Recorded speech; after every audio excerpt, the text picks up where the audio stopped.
할렐루야. 감사합니다. 자, 오늘도 우리가 요한계시록 6장의 말씀으로 오늘 들어가도록 하겠습니다. 자, 우리 4장 5장에서 하늘의 예배 가운데 성부 하나님과 어린 양께서 영광을 받으시면서 이제 마지막 때에 놀라운 하나님의 구원의 역사가 이제 펼쳐지는 시점 가운데서 두루마리의 7인을 이제 떼시는 장면이 이제 6장으로부터 시작이 되는 것이죠. 그래서 이것은 하늘에서 어린 양께서 7인의 하나하나를 떼실 때마다 이 땅에서 어떠한 일들이 일어나는 것을 볼 수가 있습니다. 그러므로 오늘 우리는 마지막 때 모든 사건들은 하나님의 주권적인 역사 가운데 이루어진다고 하는 것을 우리가 알 필요가 있습니다. 어떤 인간의 문제와 인간의 연약함, 그로 인해서 일어나는 것이 있겠지만, 그러나 근본적으로는 하나님의 섭리 가운데서 이 모든 것이 진행이 되는 것이다 라는 것이죠. 그래서 이 모든 것들이 하늘로부터 시작이 된다라는 것입니다. 자, 6장 1절에 보면 우리 7인을 떼시는 첫째 인을 떼시는 장면으로부터 시작이 됩니다. 6장 1절부터 쭉 첫 번째, 두 번째, 세 번째, 네 번째, 다섯 번째 인이 쭉 떼지는데요. 첫 번째부터 네 번째의 인과 관련된 그런 사건들은 우리 마태복음 24장에서 우리가 볼 때에 처음 우리가 24장 3절부터 이렇게 쭉 보면은 특히 8절에 그런 말씀이 있죠. 이 모든 것은 재난의 시작이라 그랬습니다. 이 재난이란 말은 오딘, 헬라어로 오딘이고 이것은 진통, 산고의 진통이란 뜻이죠. 그래서 이 산고가 이제 시작이 된다.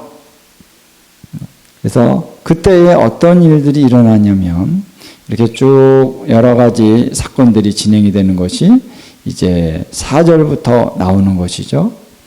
또 사람의 미혹을 받지 않도록 주의하라.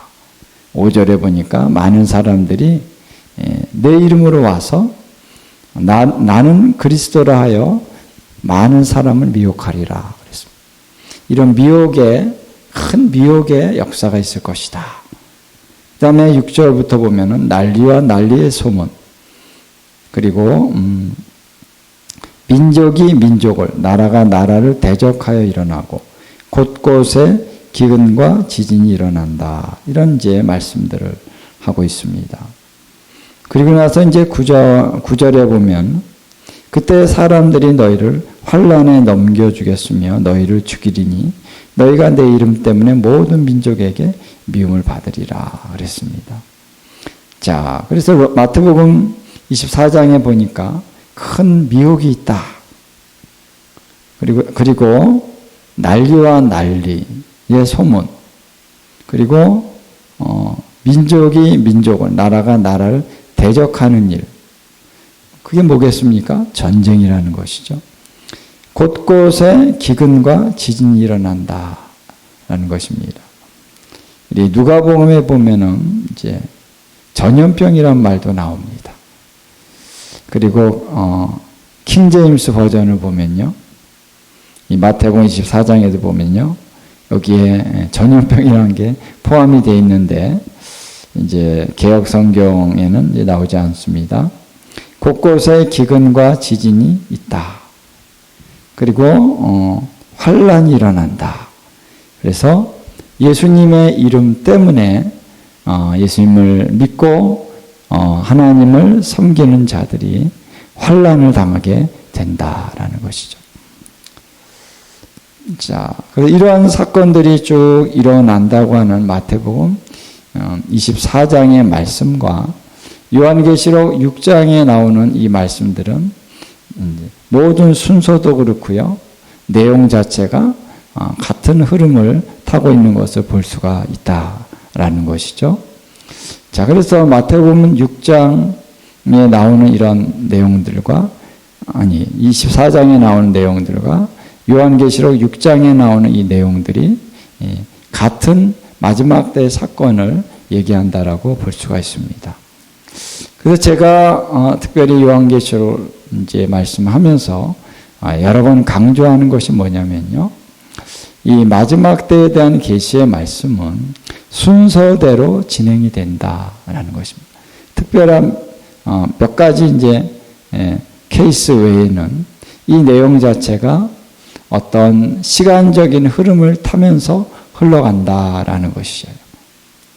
왜냐하면 어떤 사건이라고 하는 건 항상 앞에 사건이 일어나고 그 사건의 영향으로 또 두 번째 사건이 일어나고 그 사건의 또 흐름 안에서 또 세 번째 사건이 이루어지는 것입니다. 그거를 예언의 말씀은 그대로 쓰고 있다라고 우리가 보는 것이죠. 그래서 이것이 예언의 말씀이다 그래가지고 순서 없이 그냥 내용 없이 그냥 갑자기 이런 내용 나왔다가 또 그 전에 있었던 일이 또 갑자기 일어났다가 또 저 뒤에 일어날 일이 또 갑자기 일어났다가 뭐 이런 식으로 예언의 말씀을 쓰지 않는다는 것입니다. 대체로. 그러나 물론 어떠한 의미를 강조하기 위해서 조금 순서가 바뀔 수가 있습니다. 그런데 우리가 잘 말씀을 연구해 보면 이 말씀은 흐름이 있다라는 것을 알 수가 있다는 것이죠. 그래서 마태복음의 말씀을 우리가 이렇게 24장을 보면 이 말씀은 하나의 순서가 있다는 것을 알 수가 있어요. 그 요한계시록 6장도 마찬가지입니다. 자, 6장을 한번 우리가 얘기하면서 그 흐름을 한번 우리가 나눌 수 있으면 좋을 것 같습니다. 자, 6장 1절에 보니까 자, 7인을 어린 양이 떼시는데 내 생물 중에 하나가 우레소리 같이 말하되 오라 그랬습니다. 내 생물은 하나님 보좌 주위에 있는 그런 존재들이죠. 그 중에 하나가 우레소리 같이 오라 컴 이렇게 얘기를 합니다. 이건 하늘에서 이루어진 일이죠. 근데 하늘에서 이러한 선포가 우레소리 같은 선포가 이루어지니까 땅에서 어떤 일이 일어나냐면 이에 내가 보니 흰 말이 있는데 그 탄 자가 활을 가졌고 면류관을 받고 나아가서 이기고 또 이기려고 하더라 그랬습니다. 자, 그래서 오늘 많은 분들이 이렇게 얘기를 하는 분들이 있어요. 하늘에서 이루어진 일은 요한 시대에 이루어진 것이고 땅에서 이루어지는 것은 마지막 때에 있는 일이다. 시대가 다르다 이렇게 얘기하는데 자, 요한이 이 말씀을 듣고 보고 받아 적는 것은 요한 시대에 이루어졌지만 하늘에서 이루어지는 일도 바로 이 마지막 때 이루어지는 사건이라는 것입니다. 땅에서 이루어지는 일도 마찬가지고요. 그래서 이 마지막 그때에 하늘에서 이루어지는 일들이 있을 때 그로 인하여서 땅에서도 그 일이 이루어지는 것이다. 왜냐하면 하늘에서 이루어지는 일을 쭉 보면요. 하늘에서 이루어지는 일이 그냥 그 당시에 이루어지고 그리고 땅에서 이루어진 일만 마지막 때 이루어진다라고 보기에는 어려운 여러 가지 사건들이 하늘에서 진행이 됩니다. 그래서 하늘에서 이루어지는 모든 사건과 이 땅에서 이루어지는 사건이 연결돼서 계속 진행이 되는 거예요. 파노라마처럼 이렇게 전개가 됩니다. 자, 그렇기 때문에 오늘 우리는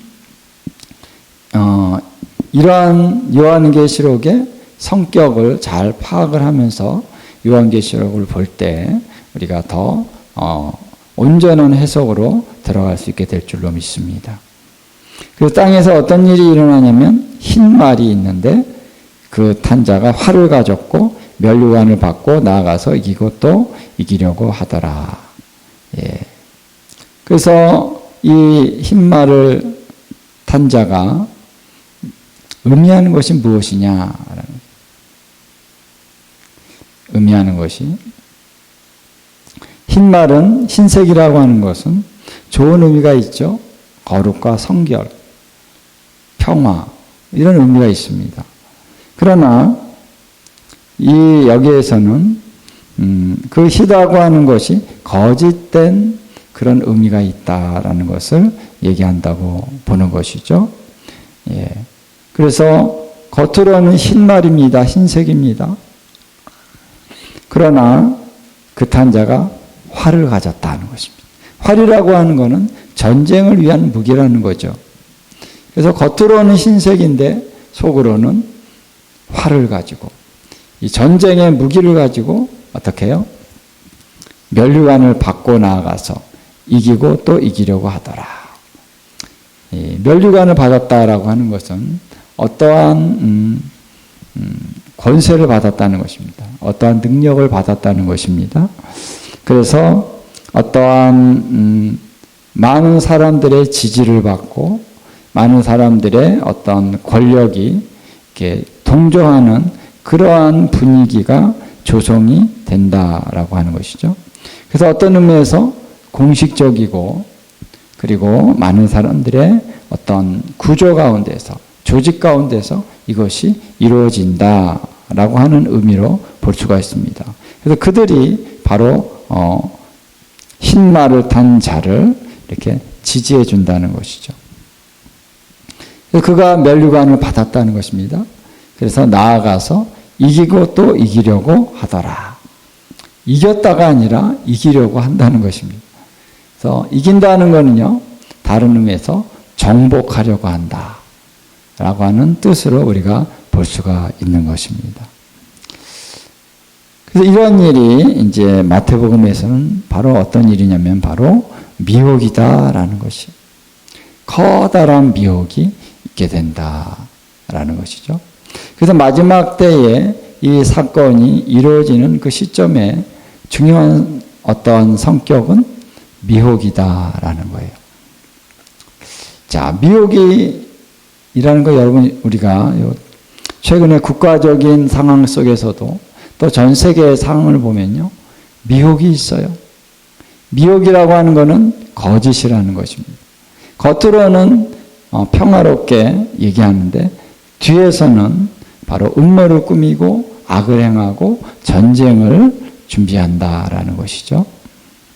그래서 우리가 국가적인 우리 차원 안에서 많은 정치 권력을 갖고 있는 사람들의 그런 모습 안에서 우리가 많은 것들을 지금 보고 있습니다.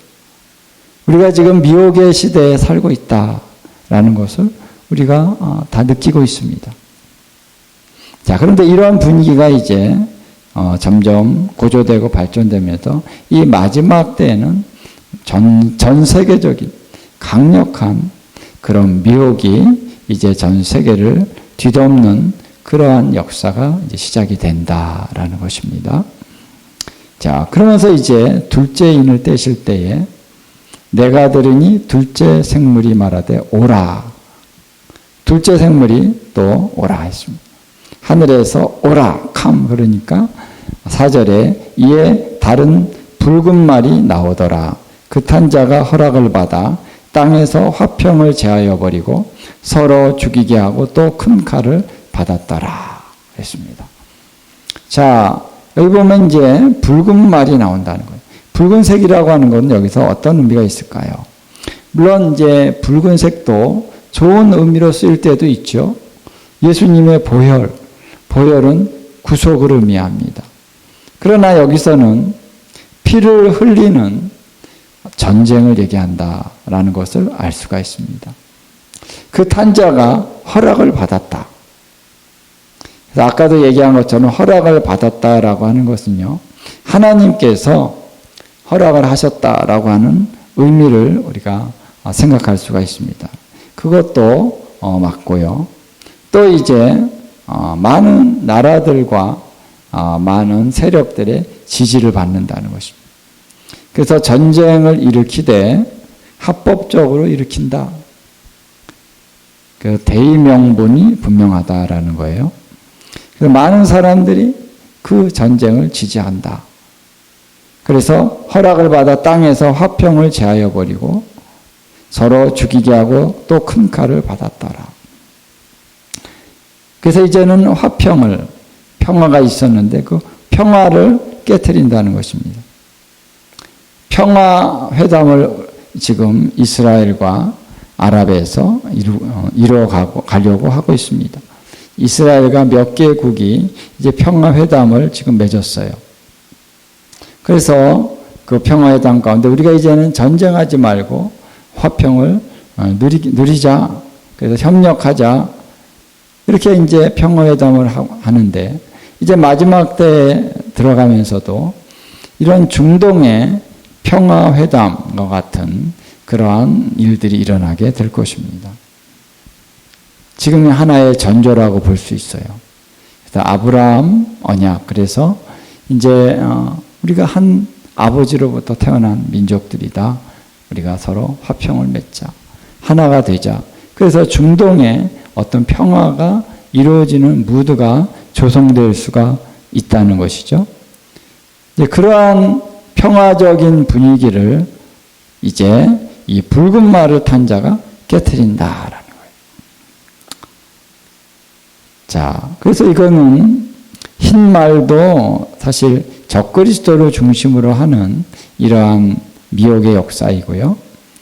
이제 적그리스도 세력들이죠. 그 다음에 세 번째 3절에 나오는 둘째인을 떼실 때 붉은 말도 바로 적그리스도의 세력을 중심으로 하는 마지막 때의 역사입니다.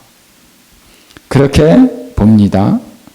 그래서 그 평화적인 이스라엘과 중동 또 더 나아가서 세계적인 평화의 어떠한 무드를 깨트려버리고 그 다음에 전쟁을 일으킨다라는 것이죠.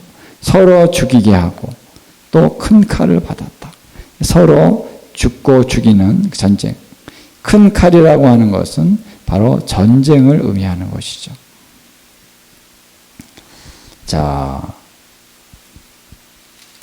그래서 이러한 칼이라고 하는 것은 어떤 의미가 있냐면요.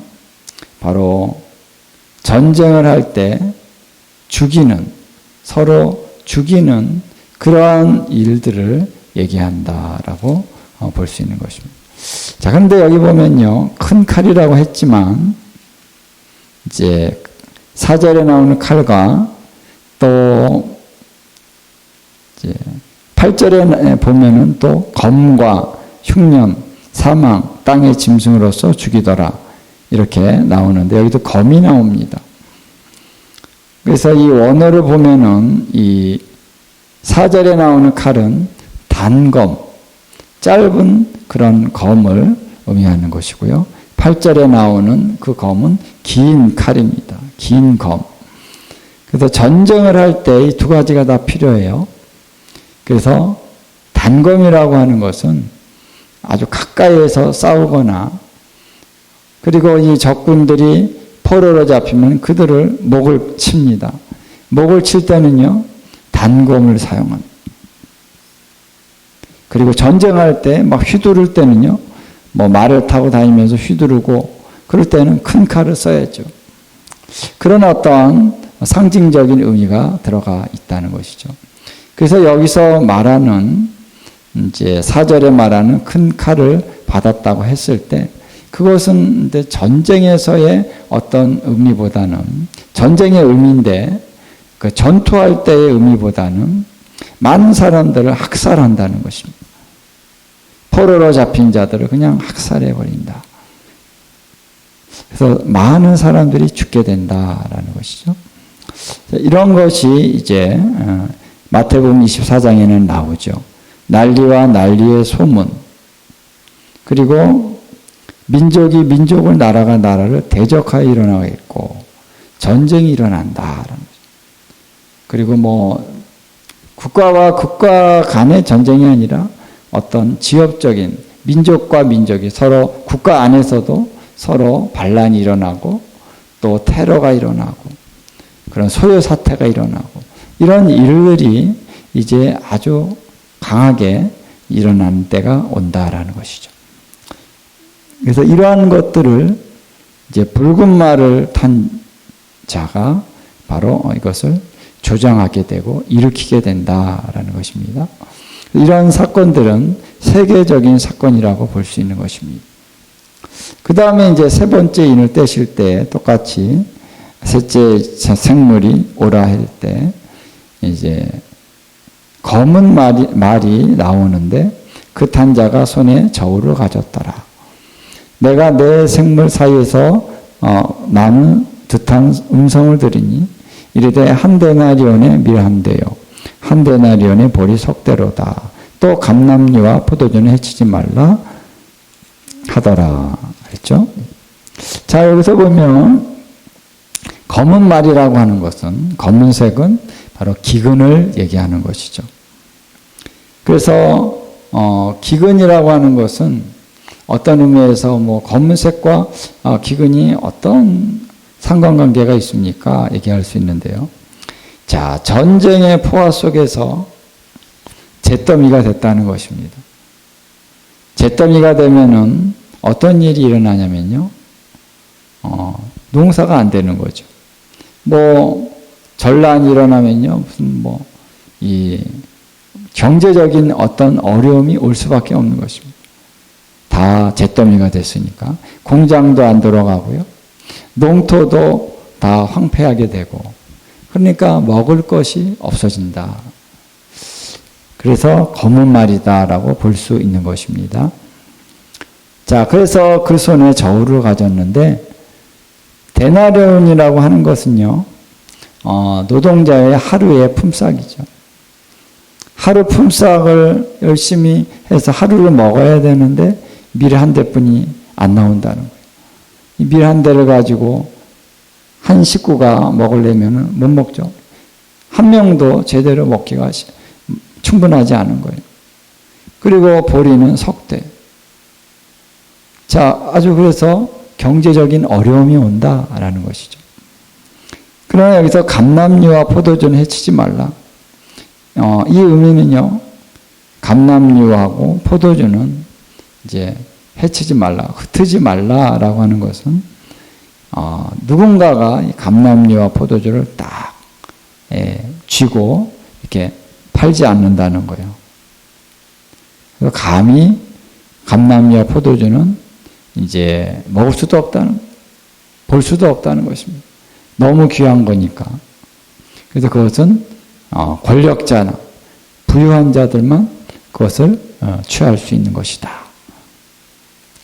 어떤 의미에서는 감람류와 포도주는요, 좀 약간 영적인 차원에서, 그러나 감람류와 포도주는 이스라엘 안에는요, 부가 있다. 이 당시에 하나님이 이 어려움이 오는 이 시점 초기에는 이스라엘에 부를 허락하셔서 이스라엘에는 이 감람류와 포도주는 이스라엘을 상징하는 것이라고 볼 수 있는 것입니다. 그래서 감람류와 포도주는 이스라엘 안에는 있다라는 것이죠. 자, 그래서 여기 마태복음 24장에 보면요, 기근이라는 게 나오고요, 지진이라는 게 나옵니다. 지진은 물론 이제 네 번째 해당되는데요. 그래서 기근이 있는데 하나의 이 얘기가 스토리가 있다는 거예요. 자, 미혹이 있기 때문에 미혹은 뒤에 전쟁을 위한 어떤 위험이 도사리고 있는 것이라는 거예요. 속임수에서 거짓 평화를 딱 세운 다음에 때가 되면은 전쟁을 일으켜서 그 어떤 권력을 가진 자들이 어떤 자기의 목적을 성취하기 위해서 전쟁을 일으킨다라는 것이 바로 흰 말이라는 것이고요. 그 다음에 붉은 말이라고 하는 건 전쟁을 일으킨다는 거예요. 그 전쟁이 일어나면 어떻게 됩니까? 그 다음에 모든 것이 폐허가 되고 불에 타고 기근이 오는 것이죠. 사람들이 먹고 살기 어려워지게 되는 것입니다. 그래서 이러한 스토리가 이렇게 진행이 되는 것이 마태복음 24장도 그렇고 또 요한계시록 6장에도 이렇게 그대로 나타나고 있다라는 것입니다. 그 다음에 네 번째 말의 사건을 보면요. 네 번째 말은 이제 청황색이라고 그랬습니다. 그리고 그 탄자의 이름은 사망이다. 이 청황색이 뭘까? 제가 청황색이 뭔가 이렇게 봤거든요. 근데 영어로 보니까 그린 나오더라고요. 녹색입니다. 녹색. 아, 그래.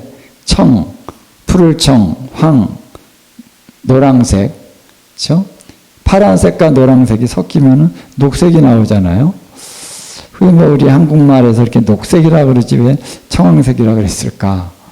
아마 좀 더 이제 어떤 의미가 좀 마지막 때 사건이니까 좀 더 멋있게 썼는지 모르겠습니다만 어쨌든 녹색 말이 나오는데 그 탄자의 이름은 사망이니 이제는 사망이 휩쓸기 시작합니다.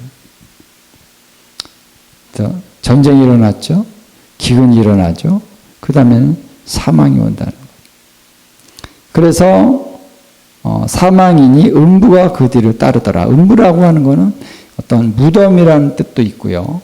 죽은 자들이 가는 곳이 바로 음부입니다. 그러니까 음부가 좋아하는 거예요. 야, 사람이 많이 죽으니까 그래, 빨리빨리 들어와, 빨리빨리 들어와. 그런 의미에서 음부가 뒤를 따른다 이렇게 볼 수 있는 것이죠. 그러니까 사망과 음부는 항상 같이 가는 것이죠. 요한계시록 20장에도 보면요, 사망과 음부가 똑같이 이렇게 불못에 던져진다라고 얘기하고 있습니다. 자, 그래서 이 청황색 말을 탄 자들이 땅 4분의 1의 권세를 얻는다. 그래서 땅 4분의 1의 권세를 얻어서 검과 흉년과 사망과 땅의 짐승들로서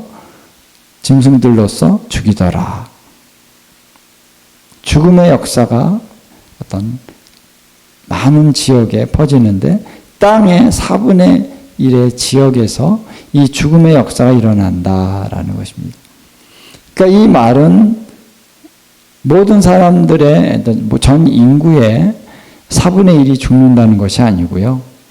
이 전 지역의 4분의 1의 지역에서 바로 이러한 죽음의 역사들이 나타난다라고 보는 것이 정확할 줄 믿습니다.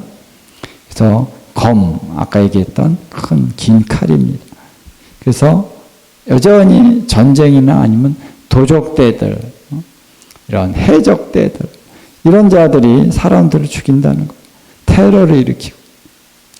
그러니까 전쟁 후에 무정부 상태와 혼란 상태가 있게 되니까 이런 일들이 계속 일어나게 되는 것이죠.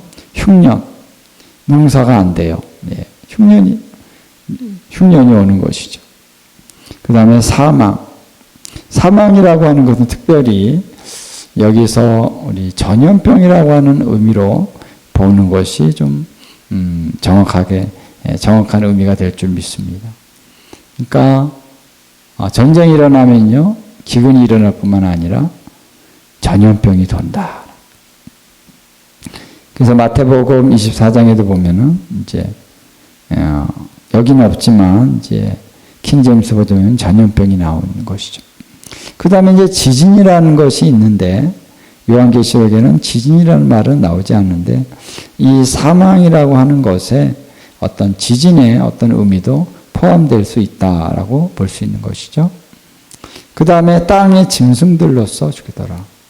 여러분 요즘에 이 산에서 혹은 숲에서 이 맹수들이 나와가지고 어려움을 겪는 사례들이 뉴스에 많이 나오더라고요. 이제 아프리카 지역에 밀림이 너무나도 울창하게 있었는데 사람들이 그 밀림을 이렇게 훼손을 했어요. 그러니까 거기에 밀림이 점점 없어지고 또 약화되니까 그 안에서 어떻게 보면은 나름대로 맹수들이 풍요로운 삶을 살았습니다. 왜? 잡아먹을 게 많으니까. 그런데 이제 이런 숲이 밀림이 훼손이 되고 그러다 보니까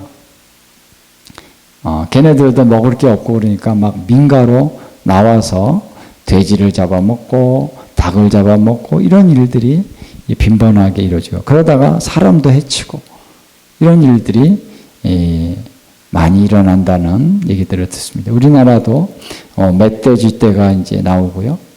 저기 북한에서는 요즘에 호랑이가 나온다 그러더라고요. 그러니까 숲이 우거지고 사람들이 산에 올라가지 않고 그러면 맹수들이 내려올 이유가 없죠. 그런데 배가 고프니까 이제 내려오기 시작하는 것입니다.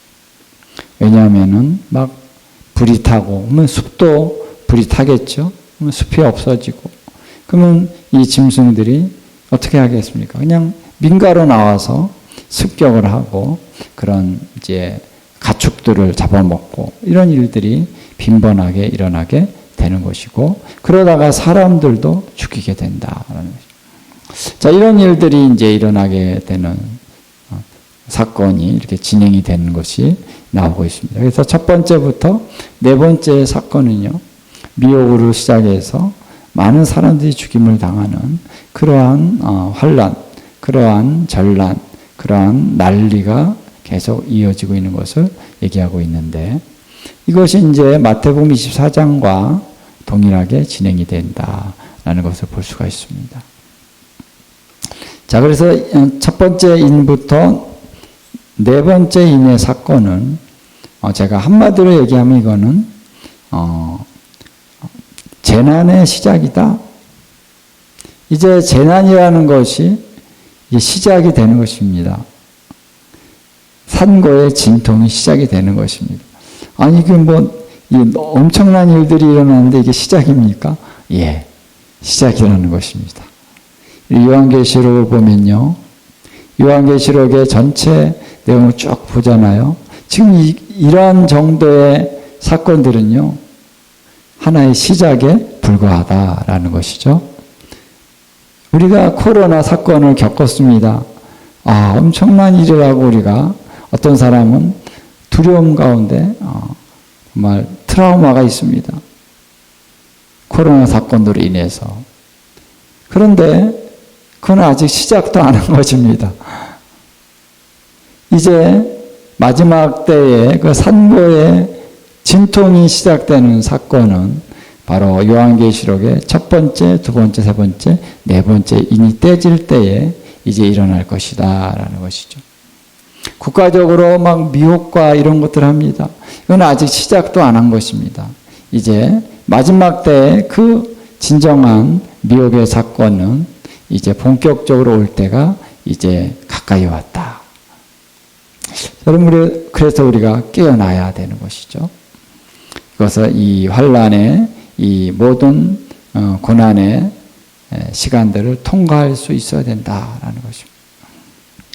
다섯 번째 인을 떼실 때에는 자, 어떤 사건이냐면은 하나님의 말씀과 그들이 가진 증거로 말미암아 죽임을 당한 영혼들이 제단 아래에 있다라는 것입니다.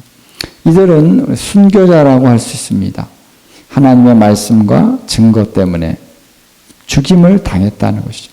그런 혼들이 제단 아래에 있다라는 것입니다. 자, 그래서 우리가 하늘의 영역으로 들어가면요, 거기에 금제단이 있습니다. 이 8장에도 보면은 보좌 앞에 금제단이 있다 그랬습니다. 자, 그럼 여기는 금이란 말은 없습니다만, 이제 하늘에는 그냥 제단이 필요 없죠. 번제단이 필요 없습니다. 거기서는 어떤 제물을 드리지 않잖아요. 제물을 드리는 것은 땅에서 제물을 드리는 것입니다.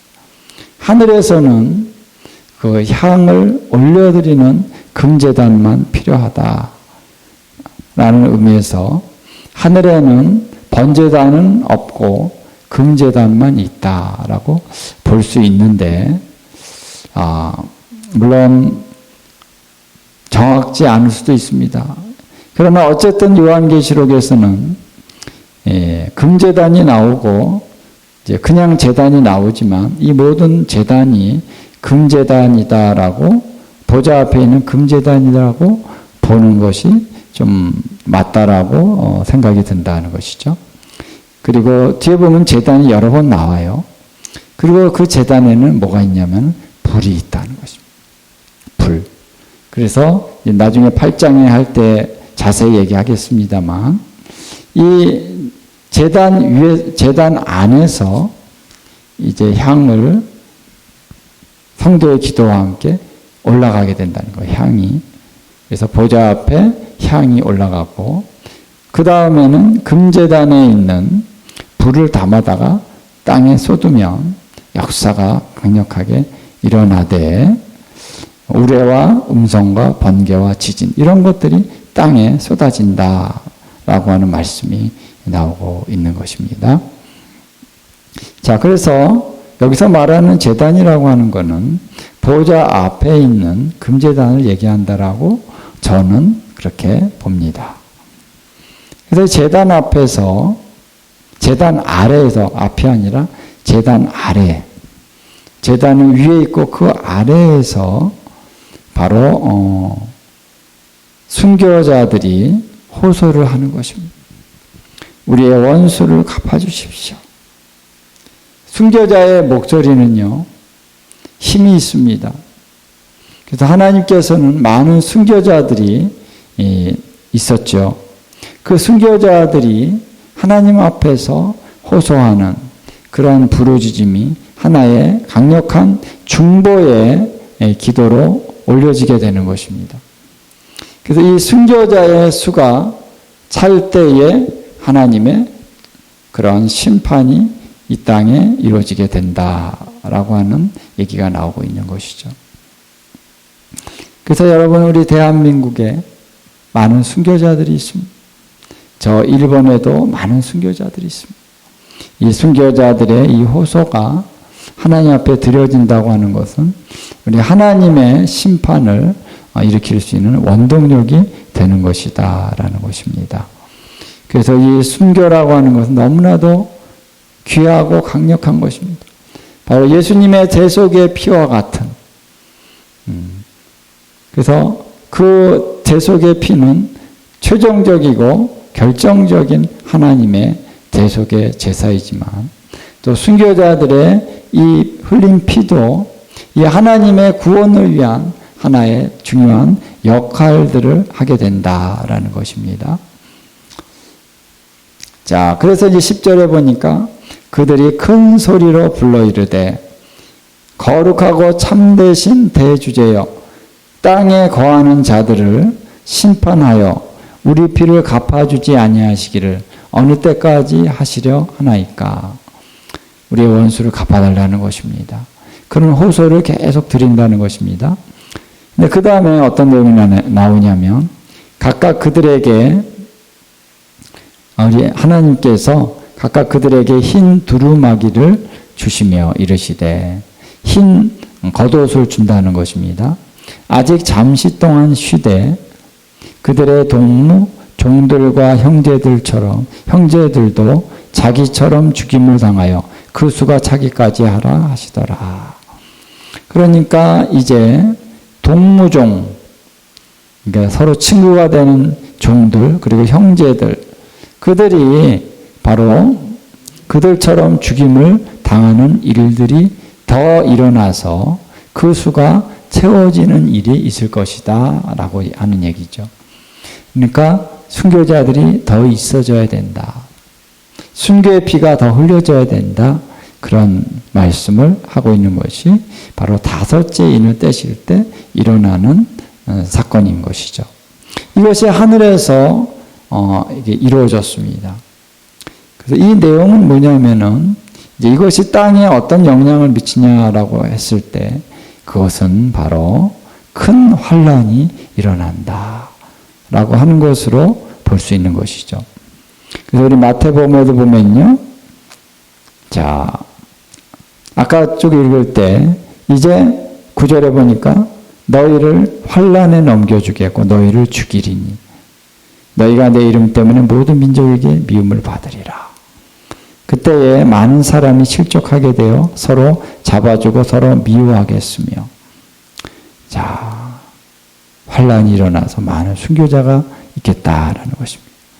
그리고 순교자가 있는 이 대환란이 시작이 될 때 거짓 선지자가 많이 일어나 많은 사람을 미혹하는 일이 또 있겠다라는 것입니다.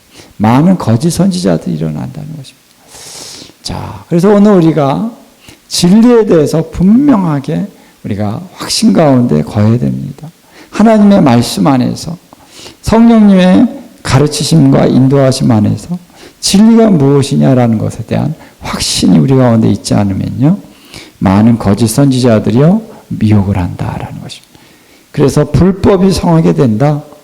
불법이 성하다는 건 뭐냐면요, 불법이 합법이 되는 것입니다.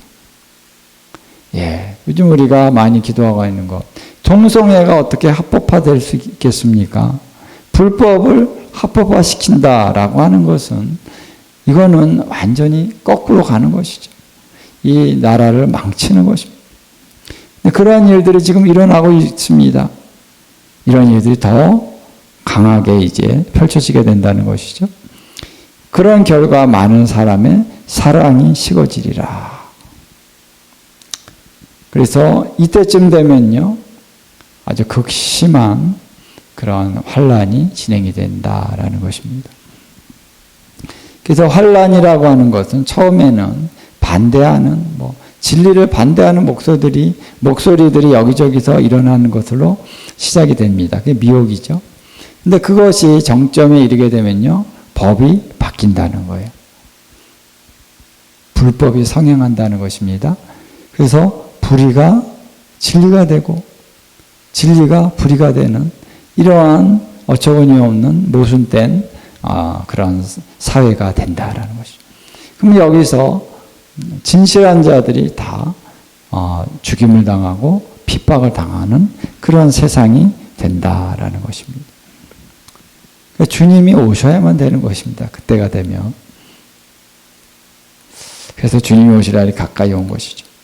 그래서 이게 여기 나오는 계시록의 5번째 인을 떼실 때 이 사건은 뭐냐면요, 큰 환란에 대한 얘기라고 볼 수 있습니다. 많은 주의 종들이 이제 죽임을 당하는, 순교를 당하는 일이 일어나는데, 이 사건에 대해서는 마태복음 24장 15절부터는 이것에 대해서 좀 더 구체적인 특별한 사건이 이 큰 환란을 촉발하는 사건이다 라는 의미에서 그것을 얘기하고 있죠.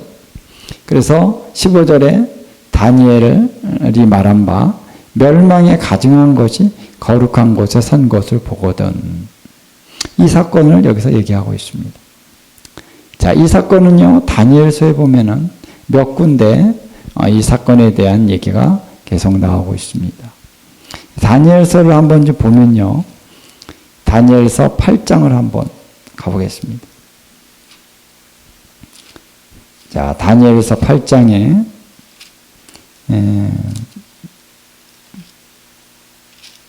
몇 절이냐면요, 11절 11절부터 13절까지 한번 읽어보면요, 또 스스로 높아져서 군대의 주제를 대적하며 그에게 매일 드리는 제사를 없애버렸고 그의 성소를 헐었으며 그의 악으로 말미암아 백성이 매일 드리는 제사가 넘긴 바 되었고 그것이 또 진리를 땅에 던지며 자의로 행하여 형통하였더라. 내가 들은즉 거룩한 이가 말하더니 다른 거룩한 이가 그 말하는 이에게 묻되 환상에 나타난 바 매일 드리는 제사와 망하게 하는 죄악에 대한 일이 성소와 백성이 내준 바 되며 짓밟힐 일이 어느 때까지 이를꼬 하며. 자, 여기서 보면요,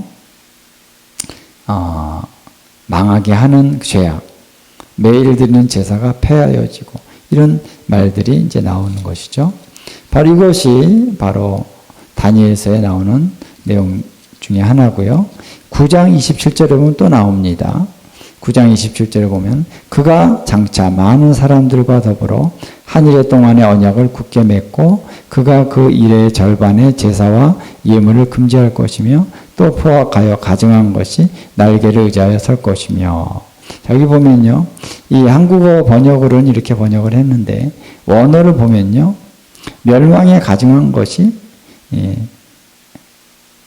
멸망에 가증한 것이 선다라는 것입니다. 어디에? 어디에 선다? 근데 이 어디에라는 말을 또 우리가 해석을 잘 해야 되는데 나중에 얘기하고요. 그래서 멸망에 가증한 것이 이제 선다는 것입니다. 그 다음에 11장 31절에 보면은 군대가 그의 편에 서서 성소와 곧 견고한 곳을 더럽히며 매일 드리는 제사를 폐하며 멸망하게 하는 가증한 것을 세울 것이며, 이 다니엘서에서 나오는 이 사건을 이제 인용을 하시면서 예수님이 마태복음 24장 15절을 말합니다. 그때 이제 유다에 있는 자들은 산으로 도망하라 그랬습니다. 큰 화가 있을 것이다. 그래서 21절에 이는 그때에 큰 환란이 있겠습니다. 창세로부터 지금까지 이런 환란이 없었고 후에도 없으리라. 이때의 환란은 전무후무한 환란이다 라고 얘기하는 것입니다. 자, 그래서 이 큰 환란 가운데 살육이 일어나고 많은 사람이 죽는데, 이 사건의 배경은 바로 예루살렘과 유다 지역이라고 하는 것을 볼 수가 있습니다. 예루살렘과 이 유다 지역에 큰 환란이 있어서 많은 사람들이 죽임을 당하는 일들이 일어난다. 그리고 23절에 보니까 큰 미혹이 있다는 것이죠. 그리스도가 여기 있다, 저기 있다. 거짓 그리스도와 거짓 선지자들이 일어나 큰 표적과 기사를 보여 할 수만 있으면 택하신 자들도 미혹하리라. 그러니까 이런 큰 미혹과 또 거짓 선지자들, 거짓 그리스도들이 나타나는 엄청난 그런 환란이 일어난다라는 것이죠. 그래서 육적으로도 죽임을 당하고요, 또 쫓김을 당하고, 영적으로도 거짓 선지자들, 미혹이 판을 치면서 그 영혼들을 이렇게 미혹하고, 그래서 멸망으로 가려고 하는 강력한 세력의 움직임이 있게 된다라는 것입니다. 자, 그래서 이러한 일들이 일어나는데, 바로 그래서 5번째 인이 떼어지는 그 사건은 바로 그러한 일들을 얘기하고 있는 것이다라는 것입니다. 자, 그러면서 그래서 이제 순서가 24장, 마태복음 24장과 요한계시록 6장이 순서대로 가고 있는 것이죠. 예. 그 다음에 이제 6번째 인의 사건이 나오는데, 자, 이 사건이 또한 마태복음 24장과 일맥상통하다라는 것을 볼 수 있습니다. 자, 6번째 인을 떼실 때 보면 큰 지진이 나며 12절에 해가 검은 털로 짠 상복같이 검어지고 달은 온통 피같이 되며 하늘의 별들이 무화과 나무가 대풍에 흔들려 설익은 열매가 떨어지는 것 같이 땅에 떨어지며 하늘은 두루마리가 말리는 것 같이 떠나가고 각 산과 섬이 제자리에서 옮겨지매 그랬습니다. 자, 이 사건은 엄청난 사건이죠. 바로 큰 지진이 일어난다는 것입니다. 그냥 지진이 아니라 큰 지진. 해가 어두워지는 것이죠. 검어지고 달이 핏빛같이 되고 하늘의 별들이 그냥 대풍에 무화과 나무가 이제 열매가 막 대풍에 후다닥 떨어지는 것처럼 그렇게 별들이 땅에 떨어진다.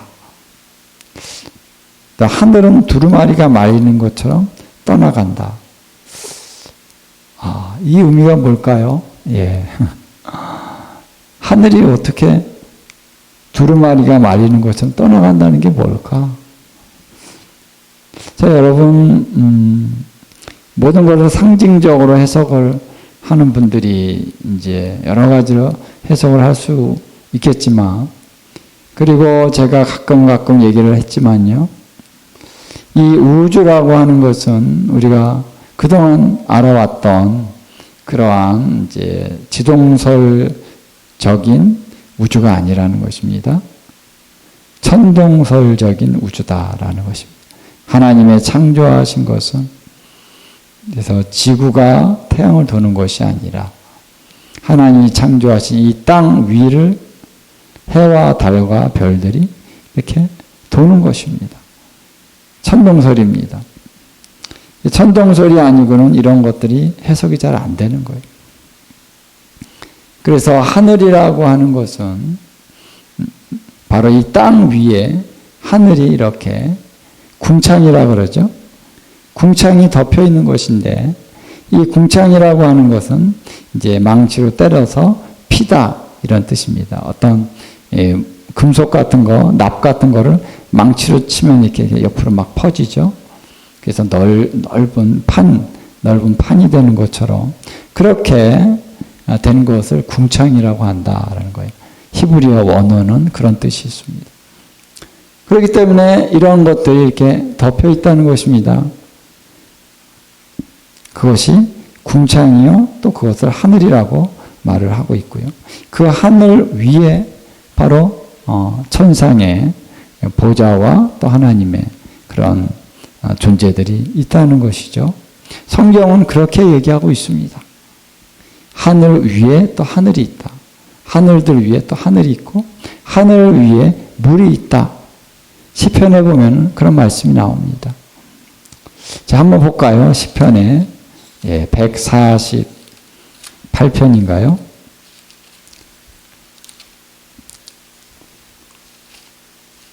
성경을 우리가 자세히 보면요, 성경에는요, 우리가 생각하지 않았던 그런 내용들도 참 많이 있어요. 그래서 우리 성경 한번 시편 148편인가요? 한번 찾아보도록 하겠습니다. 148편. 자, 3절부터 한번 봅시다. 해와 달아 그를 찬양하며 밝은 별들아 다 그를 찬양할지어다. 하늘의 하늘들도 그를 찬양하며. 하늘에 하늘이 있다는 거예요. 그러니까 하늘 위에 하늘이 있다는 것입니다. 하늘 위에 있는 물들도 그를 찬양하라. 하늘 위에 뭐가 있다고요? 물이 있다는 거예요. 자, 여기 보면은 7절에 보면 너희 용들아, 용들과 바다여, 용이 있고 바다가 있는데 땅에서 여호와를 찬양하라. 땅에서도 여호와를 찬양하고 불과 우박과 눈과 안개와 그의 말씀을 따르는 광풍이요. 이런 것들이 있다는 거예요. 이제 욥기라든가 또 잠언 이런 데 보면요, 어떠한 방이 있다는 것입니다. 거기에 우박도 있고 눈도 있고 그런 것들이 어느 곳에 이렇게 방에 있다는 것입니다. 마지막 때를 위해서 사용하기 위해서 있다.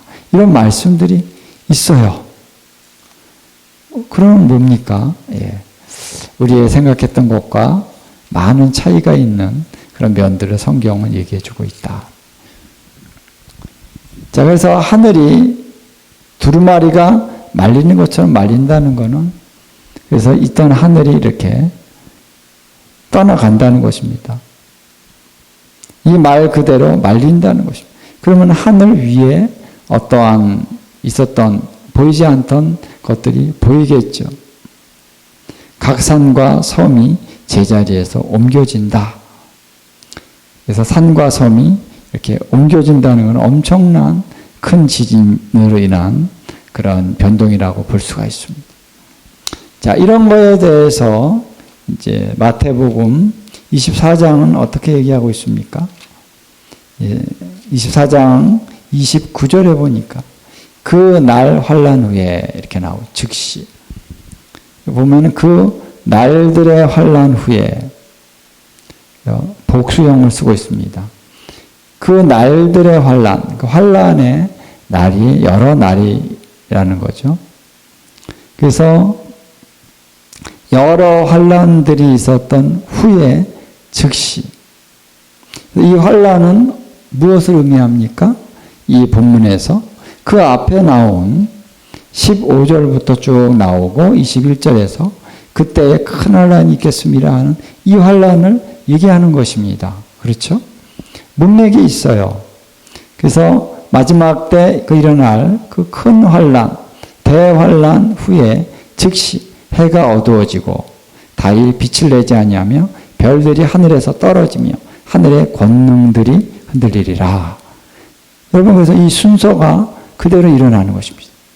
이 환란 후에 왜 이런 일들이 일어납니까? 이것을 우리가 천체의 징조들이라고 할 수 있죠. 해와 달과 별들에게 징조가 있습니다. 권능이 흔들리고 있습니다. 이런 징조들이 천체에서 일어나는데 이 사건은 왜 일어나냐면은 이 앞에 환란이 있었기 때문에 일어난다라는 것입니다. 큰 환란이 있었기 때문에 많은 주님의 백성들이 종들이 죽임을 당하는 그런 환란이 있기 때문에 그래서 이제 왕 대신 그분께서 하늘에서 이 땅에 내려오시려고 하는 것입니다. 왜? 이런 환란이 있기 때문에 이제는 이 환란에서 죽임당하는 종들을 그냥 보고 있을 수가 없다. 이제는 이 악한 자들을 심판해야 되기 때문에 내려오시려고 하니까 어떤 일이 일어나냐면요. 해와 달과 별들의 징조들이 이 천체가 징조들이 일어난다는 것입니다. 왜냐하면 하나님, 예수님은 그 위에 계시니까. 위에서 밑으로 내려오려니까 이것들이 이런 천체들이 진동할 수밖에 없는 것이다. 그래서 이 마태복음에는 좀 단순하게 이제 이것을 얘기했고 요한계시록은 좀 더 자세하게 설명을 하고 있다라는 것입니다. 그래서 이 천체의 징조들이 일어나는 것은 환란 후에 일어난다. 그래서 이 앞에 있는 환란은요, 그 환란이 큰 환란이라는 것입니다. 엄청난 환란이 일어나고 그 환란의 날들 후에 즉시, 이 즉시라고 하는 것은 환란이 일어나자마자 즉시가 아니고요. 환란의 날들 후에 이 일들은요, 그냥 서서히 이루어지는 사건이 아니라 즉시 이루어진다는 거예요. 때가 되면 즉시. 해가 어두워지고 달이 빛을 내지 않고 별들이 하늘에 떨어지는 것들이 그냥 이렇게 뭐 한 번 떨어지고 뭐 매년 있다가 그런 게 아니라 어느 집중된 시간에 이것이 한꺼번에 일어난다. 그래서 오늘 해가 어두워졌는데 달도 빛을 내지 않고 별들도 떨어지는 어떤 일시에 그런 일들이 일어난다라고 하는 의미로 우리가 파악해 볼 수가 있습니다. 하늘의 권능이 흔들리리라. 그래서 하늘의 권능이 흔들린다고 하는 것이 요한계시록에는요, 하늘이 두루마리가 말리는 것 같이 떠나간다라는 것입니다. 그래서 하늘의 권능이, 하늘의 능력이 있는데 그 능력이 흔들린다. 그래서 이 하늘이 두루마리가 말리는 것처럼 떠나가는 역사가 있게 될 때 이제 하늘이 열려지게 되는 거죠. 땅에 있는 사람들이 하늘을 그냥 볼 수가 있는 것입니다. 그래서 어떠한 모습인지 우리가 정확히는 다 표현할 수 없지만 하늘이 떠나갔기 때문에 그 하늘 위와 땅에 있는 어떤 사이에 이런 어떤 막힌 것들이 없어졌습니다. 그 결과 어떠한 반응들이 나타나냐면 요한계시록 보면 15절, 16절, 17절을 보면요. 땅의 임금들과 왕족들과 장군들과 부자들과 강한 자들과 모든 종과 자유인이 굴과 산들의 바위 틈에 숨어서 산들과 바위에게 말하되 우리 위에 떨어져 보좌에 앉으신 이의 얼굴에서와 그 어린 양의 진노에서 우리를 가리라. 그들의 진노의 큰 날이 이르렀으니 누가 능히 서리요 하더라. 자, 이것은 뭐냐면은 그들이 이 말씀에 의하면 보좌에 앉으신 이의 얼굴이 보인다는 것입니다. 그 어린 양의 진노가 보인다는 것이죠. 그러니까 그것을 보고는 도저히 그것을 보고 있을 수가 없기 때문에 어떻게 해요? 숨는 것입니다. 그리고 그것은 진노의 큰 날이 이제 임박했다라고 하는 의미라고 하는 것을 안다는 것입니다.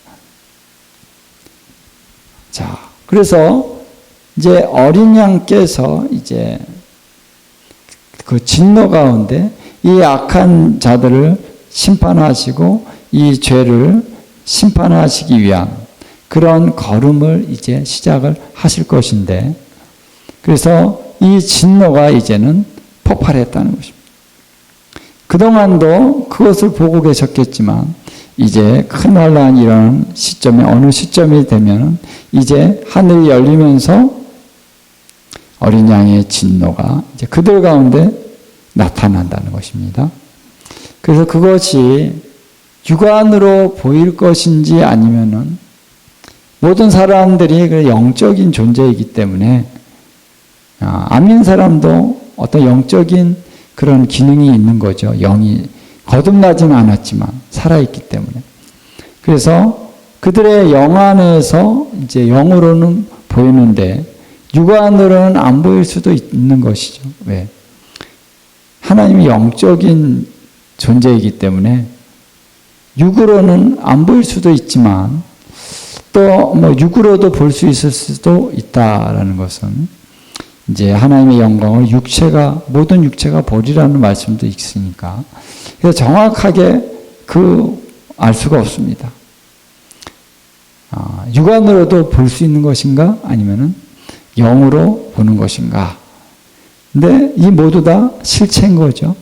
어떤 실체를 보는 것입니다. 그래서 그들이 보좌에 앉으신 이 얼굴과 그 어린 양의 진노를 보고 그들이 절규하는 것입니다. 그래서 산들과 바위에게 말하되 우리 위에 떨어져라. 그래서 우리를 보좌에 앉으신 이 얼굴과 그 어린 양의 진노에서 우리를 가려라. 이것은 어떤 굴이나 지하로 숨어 들어가는 것을 의미할 수가 있습니다. 그래서 뭔가 이 하늘에 나타나는 이 징조에 대해서 어떤 큰 공포심을 가지고 지하로 들어가는 그러한 장면을 말하고 있다라고 볼 수가 있는데요. 그래서 우리 전쟁의 포악 속에서 지하에 이 굴을 파가지고 많이 들어가잖아요. 테러 단체들이나 하마스도 그랬고요. 그리고 북한도 그렇고 지하에다가 막 넓게 뭔가를 건설합니다. 왜? 위에서 쏟아지는 그 포화를 피하기 위해서. 근데 이런 의미에서 그런 모습이 나타날 수 있다고 볼 수도 있는데요. 이사야서 1장에 보면은 2장에 보면은 이와 비슷한 말씀들이 나옵니다. 자, 만군의 여호와의 날에 교만한 자들, 거만한 자들, 자고한 자들에게 임할 것인데 12절에 보면 나오죠. 자, 근데 그거에 대한 이 사람들의 반응은 어떠냐? 우상을 숭배했던 그런 많은 사람들이 어떻게 반응하느냐? 10절에 너희는 바위 틈에 들어가서 진토에 숨어 여호와의 위엄과 그 광대하심의 영광을 피하라. 자, 여호와의 위엄이 나타나고 광대하심이 나타날 때 바위 틈에 들어가고 진토에 숨는다. 또 19절에 보면 사람들이 암혈과 토굴로 들어가서 여호와께서 땅을 진동시키려고 일어나실 때에, 이때가 바로 땅을 진동시키려고 일어나신다는 것입니다. 그때에 그의 위엄과 그 광대하심의 영광을 피할 것이라. 그랬죠? 또 21절에 암혈과 험악한 바위 틈에 들어가서 여호와께서 땅을 진동시키려고 일어나실 때에 그의 위엄과 그 광대하심의 영광을 피하리라. 이제 그래서 이렇게 이사야 2장에 보면은 이와 같은 그런 맥락에서의 말씀을 선포하고 있는 것입니다. 하나님의 심판이 있을 것이라고 하는 계시가 이 땅에 충만하게 일어나면서 이 악한 자들이 심판을 두려워하면서 그들이 아미엘과 토굴로 들어간다는 거예요. 지하로 들어가고 산 밑으로 들어간다라는 것입니다. 그래서 이러한 일들이 이제 일어나는 사건이 여섯 번째 인이 떼질 때 일어나는 사건이다라는 것입니다. 자, 그래서 여기서 마지막에 이제 운을 띄우는 것이 뭐냐면 진노의 큰 날이 이제 이를 것이다라는 것입니다. 여섯 번째 인이 떼졌을 때는 이제 어린 양께서 아직 진노를 쏟아 부으시는 건 아니에요. 진노의 심판이 땅에 아직 임하진 않았습니다. 다만 진노의 심판이 있을 것이라고 하는 그 진노에 대한 계시가 땅에 충만하게 나타났다라는 것입니다. 사람들이 두렵고 떤다는 것이죠. 그래서 그 이후에 이제 이 진노가 어떻게 땅에 쏟아질 것인가 라고 하는 내용들이 이제 요한계시록에 나타나고 있는 것입니다. 그래서 여섯 번째 인이 떼졌을 때까지는 아직은 시작 단계이며 아직은 심판이 시행된 것은 아니다라는 것이죠. 그래서 인이라고 하는 것은 뭐냐면요, 그 두루마리를 떼는 차원에서 떼지는 것이지 그 두루마리 안에 있는 내용은 아직 공개되지 않은 것입니다. 자, 그래서 여섯 번째 인이 떼졌을 때 인을 떼기만 했는데도 이러한 전조들이 일어난다라는 것이죠. 그 다음에 일곱 번째 인이 떼지고 나서 일곱 나팔이 불어질 때는 그런 심판의 어떤 일들이 일어나게 되는 것입니다. 그러나 더 강력한 심판은 그 다음에 일곱 대접에서 일어나게 되는 것이고, 그보다 더 강력한 심판은 이제 메시아이신 예수께서 이 땅에 오셔서 친히 그 심판을 시행하시는데, 그것을 바로 여호와의 크고 두려운 날, 주의 크고 두려운 날이다, 주의 날이다, 이렇게 성경은 얘기하고 있는 것입니다. 자, 여러분, 그래서 오늘 6장을 한번 쭉 봤습니다.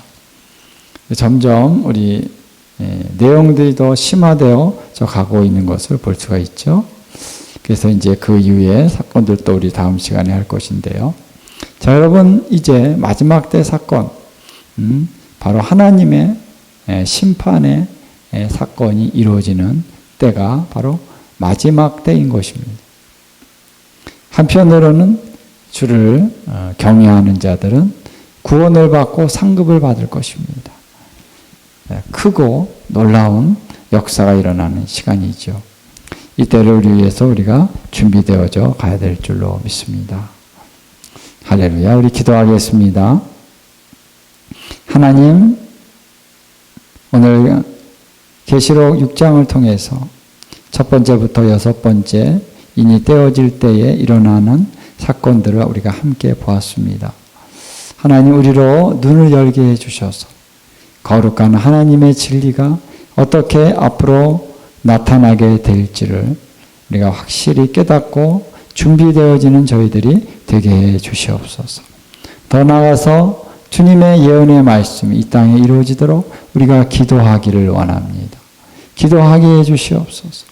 하나님이 우리와 우리의 기도와 합하여서 향이 올라감으로써 하나님은 이 모든 심판의 사건들을 이루어 가실 것입니다. 예, 그래서 우리 오늘 하나님 이 말씀 우리에게 알려주시니 감사합니다. 우리의 눈을 더 열어주시옵소서.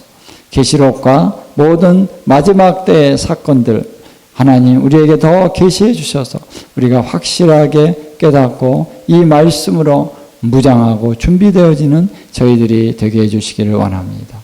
그리고 이제 이 모든 말씀이 장차 반드시 성취될 것입니다. 그래서 약속하신 모든 말씀을 신실하게 이루실 우리 하나님을 찬양드리며 예수님의 귀하신 이름으로 감사하며 기도하옵나이다. 아멘.